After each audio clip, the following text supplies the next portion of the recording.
पश्चिम बंगाल विधानसभा चुनाव के नतीजे जब से सामने आए हैं तब से विपक्ष बीजेपी पर हमलावर है। कभी अखिलेश यादव तो कभी ममता बनर्जी तो कभी राहुल गांधी लगातार बीजेपी पर चुनाव में गड़बड़ी का आरोप लगा रहे हैं। वहीं अब इसी क्रम में पवन खेड़ा भी बीजेपी पर फायर होते हुए नजर आए हैं और उन्होंने प्रेस कॉन्फ्रेंस करके साफ तौर पर कह दिया है कि लोकतंत्र को खत्म करने की कोशिश हो रही है। चुनाव में जिस तरीके से गड़बड़ी हो रही है उसे साफ तौर पर देखा जा सकता है और धांधली करके ये चुनाव जीतने की कोशिश हो रही है। तो पवन खेड़ा ने क्या कुछ कहा, चलिए सबसे पहले आपको वो सुनाते हैं।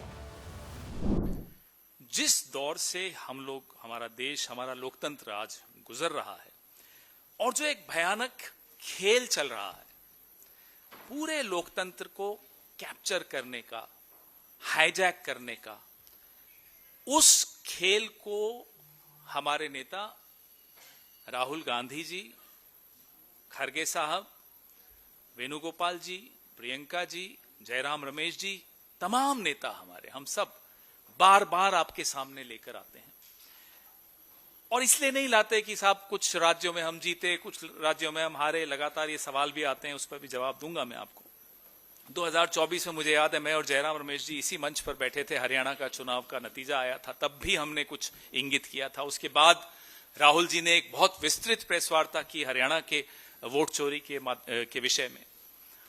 कर्नाटका के अलंग, जहां 6015 वोट का हेरफेर कैसा हुआ था, वो आप सबके सामने रखा। महाराष्ट्र में 5 महीने के अंतराल में 40 लाख कैसे नए वोट इंसर्ट कर दिए गए, लिस्ट में डाल दिए गए, वो हमने आप सबके सामने रखा। ऐसे अनेक उदाहरण आपके सामने रखे। तो ये कोई पहली बार नहीं है कि हम लोग आपके सामने वोट चोरी की बात कर रहे हैं। एक वोटर लिस्ट के जो फ्रॉड से, उसके अलावा SIR की चाबुक और परिसीमन का चक्रव्यूह, ये 3 तरीकों से आप देख रहे हैं कि कैसे पूरी चुनावी प्रक्रिया को अपने कब्जे में लिया जा रहा है।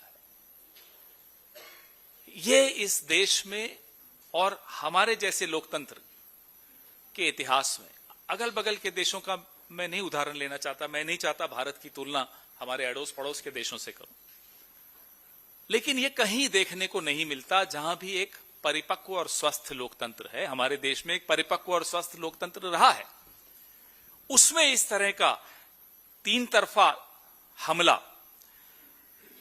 मुझे लगता है, हम सबको लगता है कि जो लोकसभा के परिणाम थे, जिसमें एक माइनॉरिटी सरकार चलाने पर नरेंद्र मोदी जी को विवश कर दिया, उसके बाद एक षड्यंत्र रचा गया कि कैसे चुनावी सिस्टम को पूरी तरह से ध्वस्त कर दिया जाए।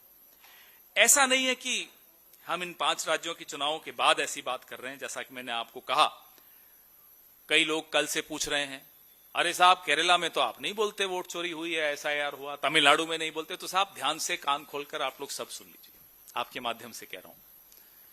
कमल कहां खिलता है?